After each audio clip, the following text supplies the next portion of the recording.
Welcome to fast academy. आप देख रहे हैं CSS की क्लास 16 और आज हम बात करेंगे CSS के अंदर टेक्स्ट प्रॉपर्टी के बारे में। मतलब जो भी हम लिखते हैं, फॉर एग्जांपल हेडिंग है या पैराग्राफ है, उसके ऊपर हम कौन कौन सी प्रॉपर्टीज को अप्लाई कर सकते हैं।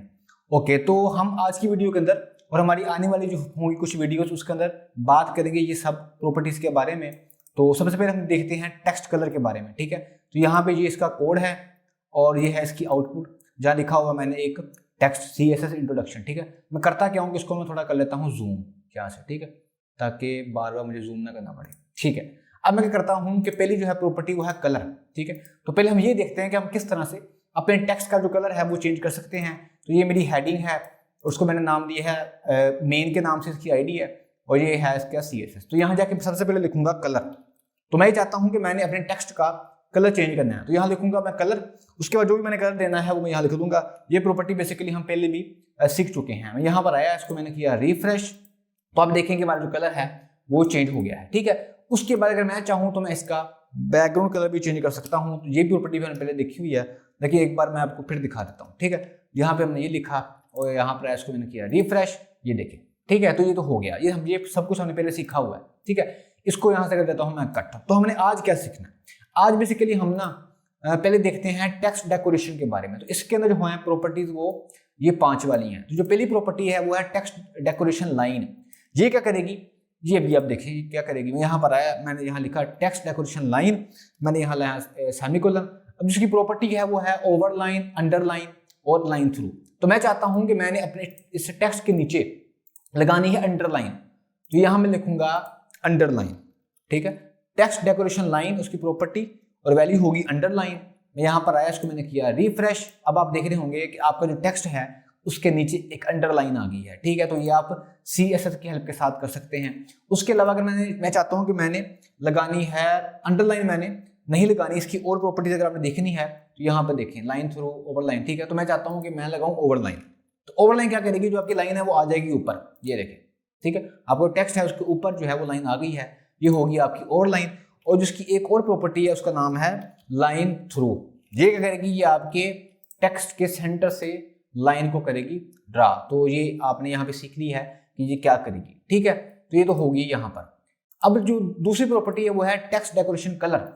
फॉर एग्जाम्पल यहाँ मैं क्या करता हूँ, मैंने यहाँ पर लिख देता हूँ फॉर एग्जाम्पल अभी के लिए अंडरलाइन।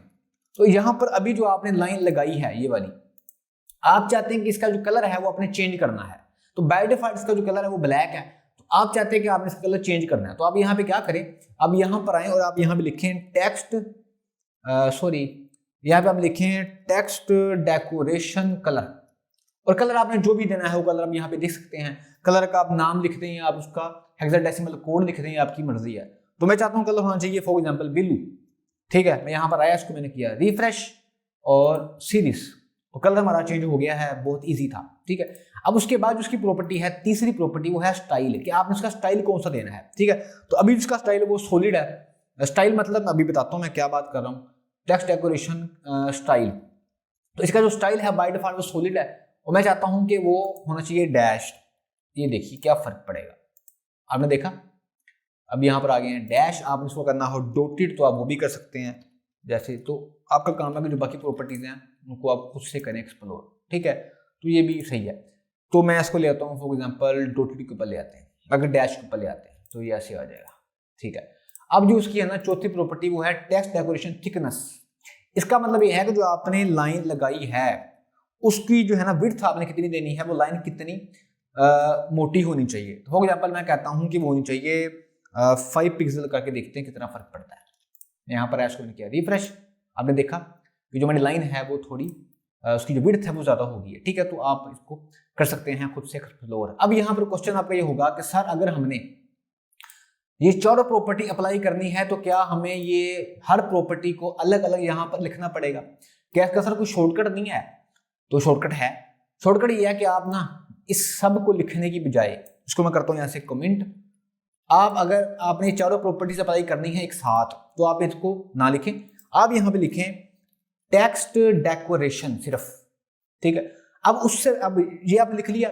अब सबसे पहले आपने ये लिखना है कि आपने लगानी है अंडरलाइन, ओवरलाइन या लाइन थ्रू। तो मैं कहता हूं मैंने लगानी है फॉर एग्जांपल अंडरलाइन, तो यहां लिखूंगा मैं अंडरलाइन। मतलब सबसे पहले आप लिखनी है लाइन कौन सी, उसके बाद जो दूसरी वैल्यू आपने देनी है वो है कलर, कौन सा कलर आपने यहाँ देना है। फॉर एग्जाम्पल मैंने कहा मैंने कलर देना है ब्लू। अब तीसरी वैल्यू आप देंगे कौन सा स्टाइल होना चाहिए, सॉलिड, डैश, डॉटेड, डबल, कुछ भी, तो मैं कहता हूँ डैश होना चाहिए, ठीक है। और जो आखिरी वैल्यू होगी वो है थिकनेस, कितनी थिकनेस होनी चाहिए, मैंने कहा 5 पिक्सल। मैं यहाँ पर आया और इसको मैंने किया रिफ्रेश सीरीज, तो यहाँ पर आप एक लाइन के साथ भी सारा काम कर सकते हैं। अच्छा, आप चाहते हैं कि आपने इन चारों में से अगर कोई आप चाहें तो आप वैल्यू को स्किप भी कर सकते हैं, लाजम नहीं आपने चारों ही लिखनी है। फॉर एग्जांपल आप चाहते हैं कि कलर कोई भी हो, कलर से फर्क नहीं पड़ता, तो आप यहाँ 3 लिख दें। ये देखें जरा, आ जाए, देखा आपने, तो कलर जो होता है बाय डिफॉल्ट वो आ जाएगा। अगर आप चाहते हैं कि जो है ना थिकनेस भी जो मर्जी हो, तो आपने सिर्फ लिखनी है 2 चीजें, तो आप वो लिख लें, ये देखें, ठीक है। अब ये सब होगा तब जब आप यहाँ लिखेंगे अंडरलाइन, ठीक है। फॉर एग्जांपल अंडरलाइन नहीं लिखता तो मैंने यहाँ लिख दिया डैश, सिर्फ डैश मैंने लिख दिया, टेक्स्ट डेकोरेशन डैश, कुछ भी नहीं हुआ। तो एक प्रॉपर्टी आपने लाजमी लिखनी है, वो है अंडरलाइन या ओवरलाइन या लाइन थ्रू। मतलब आपने ये तो लाजमी बताना है कि टेक्स्ट डेकोरेशन लाइन कौन सी होनी चाहिए, ये आप लिखेंगे, बाकी 3 प्रॉपर्टी फिर काम करेंगी, उसके अलावा काम नहीं करेंगी। फॉर एग्जांपल अगर मैं यहाँ लिख दूँ टेक्स्ट डेकोरेशन कलर, तो कलर कौन सा, उसको तो पता ही नहीं कौन सा कलर चेंज करना है, तो उसको ये तो पता है कि कलर किसका चेंज होगा, तो यहाँ पर आपको लिखना पड़ेगा। तो फॉर एग्जांपल इस बार मैं लिख देता हूँ क्या था, बब लाइन, वो उसका नाम ही मुझे भूल गया है, सॉरी। यहाँ पर आया और हम कह देते हैं लाइन थ्रू, ठीक है, ये कर लेते हैं इस बार। तो इसका जो कलर है हमने कलर कर दिया, इसका मैंने रेड, ठीक है। तो अब देखें आप, तो ये भी हो सकता है, ठीक है, तो ये भी हो गया, तो ओके हो गया। तो मैं इसको ले आता हूँ वापिस। अब आपको सिखाता हूँ एक और चीज़, ठीक है, तो वो क्या है जी, वो है ओके। अब इसकी जो है ना एक वैल्यू और भी है, मैं इसको भी कर देता हूँ कमेंट। अब ये आ गया है ऐसे, ठीक है, इसको मैं थोड़ा करता हूँ यहाँ से जूम आउट, और ओके। अब यहाँ हमारा इसकी एक वैल्यू और भी है, वो मैं आपको दिखाता हूँ। यहाँ लिखता हूँ मैं एंकर टैग, और यहाँ फॉर एग्जाम्पल मैंने लिख दिया फास्ट अप अकेडमी। अब आप पूछेंगे सर एंकर टैग यहाँ पे आप क्यों लिख रहे हैं, मैं बताता हूँ आपको। इसको मैं ऐसे कर देता हूँ, ठीक है। अब जब भी आप HTML के अंदर एंकर टैग लिखते हैं तो आपने कभी ना कभी गौर किया होगा कि बाय डिफॉल्ट पहले से ही हमारे इस टेक्स्ट के नीचे होती है अंडरलाइन, तो आप चाहते हैं कि अंडरलाइन नहीं होना चाहिए, ठीक है। तो आप यहाँ पे क्या करेंगे, बेसिकली होता ही है कि एंकर टैग के ऊपर पहले से ही ये वाली प्रॉपर्टी होती है apply, text decoration line underline, ये पहले से उसके ऊपर होती है बाय डिफॉल्ट। तो आप चाहते हैं कि ये होनी नहीं चाहिए, आपकी मर्जी है कि आपने इसके ऊपर अंडरलाइन ओवरलाइन कुछ भी करना है कि नहीं करना है। तो आप यहाँ पर आए और ये है हमारा एंकर टैग, तो यहाँ से करता हूँ मैं एंकर टैग को सिलेक्ट, क्योंकि एंकर टैग सिर्फ एक ही है, तो मुझे यहाँ पर आईडी क्लास की कोई जरूरत फिलहाल नहीं है, ठीक है। अब यहाँ लिखूंगा मैं टेक्स्ट डेकोरेशन और यहाँ लिख दूंगा मैं नन। इसका मतलब है कि जो भी प्रॉपर्टी टेक्स्ट डेकोरेशन की उसके ऊपर अप्लाई हैं वो सब खत्म हो जाए। आपको पता है कि टेक्स्ट डेकोरेशन के अंदर ये 4 प्रॉपर्टी होती हैं, लाइन, कलर, स्टाइल, थिकनेस। तो नन का मतलब है कि वो खत्म हो जाए। तो अब देखें ये हो गया, ठीक है। तो मुझे उम्मीद है कि आपको मेरी बात समझ में आई होगी, बहुत आसान चीजें थी, ठीक है, ओके। तो इसको यहाँ से मैं कर देता हूँ एंकर टैग को मैं यहाँ से कर देता हूँ कमेंट आउट, क्योंकि अभी हमें इसकी भी जरूरत नहीं है, तो मैं इसको भी यहाँ से कर देता हूँ कमेंट आउट, ठीक है, ओके। अब हमने कौन सी देखनी थी प्रॉपर्टी, वो है यहाँ से देख लेते हैं। हमने ये तो देख लिया है, टेक्स्ट कलर भी देख लिया और टेक्स्ट डेकोरेशन भी देख लिया। अब हम यहाँ से देखते हैं टेक्स्ट ट्रांसफॉर्मेशन। अब ये क्या होता है ये मैं आपको अभी बता देता हूँ। मैंने इसको कर दिया कमेंट, इसको थोड़ा जूम आउट और कर लेते हैं। अब यहाँ पर मैं आता हूँ और मैं चाहता हूँ, मैं चाहता नहीं हूँ, मैं बताता हूँ मैंने करना क्या है। तो यहाँ पर आता हूँ और यहाँ लिखूंगा मैं टेक्स्ट ट्रांसफॉर्म। अब इसकी वैल्यू होती है यहाँ पर 3। पहली होती है capitalise, lower case, upper case, और चौथी होती है नन, वो होती है बाय डिफॉल्ट। अब आप चाहते हैं कि जो भी आपने यहाँ लिखा है ये होना चाहिए अपर केस के अंदर। आप कहेंगे सर वो क्या होता है, आपने ये तो आपको पता होगा, एक होती है छोटी ABC और एक होती है बड़ी ABC, ठीक है। तो जो होती है छोटी ABC उसको बोलते हैं लोअर केस वाली, और जो होती है बड़ी ABC उसको बोलते हैं अपर केस। आप चाहते हैं कि जो भी यहाँ लिखे हुए हैं लेटर या अल्फाबेट, ठीक है, वो सब होने चाहिए अपर केस के अंदर, मतलब बड़ी ABC। तो आप यहाँ पे क्या करें, आप यहाँ पर उसको खुद से लिखने की बजाय आप यहाँ पे लिखें टेक्स्ट ट्रांसफॉर्मेशन अपर केस। तो ये यहाँ पर क्या होगा आपको मेरी बात समझ आ जाएगी। मैं यहाँ पर आया, इसको मैंने किया रिफ्रेश। अभी आप देखेंगे कि हमारे सब के सब जो है ना लेटर्स या अल्फाबेट वो हो जाएंगे अपर केस के अंदर। देखा आपने CSS इंट्रोडक्शन, इसको थोड़ा करता हूँ जूम आउट, ये देखें, ठीक है, ये सब के सब यहाँ पर बड़े हैं। अगर आपने इनको करना है छोटा तो आप यहाँ पे लिखें लोअर केस, ठीक है, तो ये हो जाएंगे सब के सब छोटे, ये देखें, ठीक है। तो आपको यहाँ से खुद से टाइप करना नहीं पड़ा, ये कुछ इस तरह से हो गया है। अब जिसकी तीसरी वैल्यू है वो है कैपिटलाइज।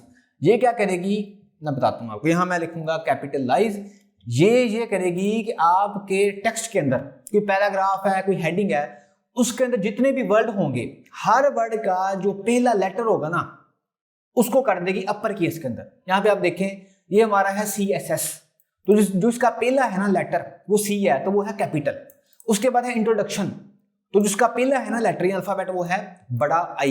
अगर मैं फॉर एग्जांपल यहाँ पर इसको छोटा भी कर दूं ना, हमारे इस C को देखो, ये मैंने ये वाला C छोटा है, ये वाला I छोटा है, मैं यहाँ पर आऊंगा करूंगा रिफ्रेश, तो आप देखेंगे जो पहले वाला है वो उसने ऑटोमेटिक कर दिया बड़ा, बाकी को वो नहीं दिखेगा। बाकी जो है ना पहले के अलावा, हर वर्ड के पहले लेटर के अलावा बाकी जो भी हैं लेटर आप उनको लिखें अपर केस में लोअर केस में, उसको फर्क नहीं पड़ता। जब यहाँ पे आप लिखेंगे कैपिटलाइज तो वो सिर्फ हर वर्ड का जो है ना पहला लेटर उसको कर देगा अपर केस के अंदर। तो मुझे उम्मीद है कि आपको मेरी बात यहाँ पर समझ आ रही होगी। तो बेसिकली आज जो है हमने ये जो है ना हमारी 3 properties, text colour, text decoration के अंदर ये वाली 5 प्रॉपर्टीज, और है जो हमारा टेक्स्ट ट्रांसफॉर्मेशन, इसको हमने देख लिया है। अब जो है होगी हमारी नेक्स्ट क्लास, उसमें हम बात करेंगे टेक्स्ट स्पेसिंग के बारे में, और उसके अंदर हम बात करेंगे इन 5 प्रॉपर्टीज के बारे में। तो मुझे उम्मीद है कि आपको आज जो है मेरी बात समझ में आई होगी, और आपने करना क्या है कि आपने इन सबको करना है प्रैक्टिस। ओके, तो आज बेसिकली हमने ये सीखा कि CSS के अंदर हम कौन सी प्रॉपर्टीज को अप्लाई कर सकते हैं। कुछ प्रॉपर्टीज हमने आज देखी हैं, और जो बाकी प्रॉपर्टीज हैं हमारी वो हम देखेंगे हमारी आने वाली क्लासेस के अंदर। आपका ये काम है कि जो भी मैं आपको सिखाता हूँ आप उसको करें प्रैक्टिस, ताकि आपको हर चीज़ अच्छी तरह से समझ में आ जाए। तो आज के लिए इतना ही, अपना ख्याल रखिएगा, और अपने इस चैनल का भी मिलते हैं CSS की क्लास 17 के अंदर। CSS की प्रीवियस क्लास देखने के लिए लेफ्ट वाली वीडियो पर क्लिक करें, और CSS की नेक्स्ट क्लास देखने के लिए राइट वाली वीडियो पर क्लिक करें।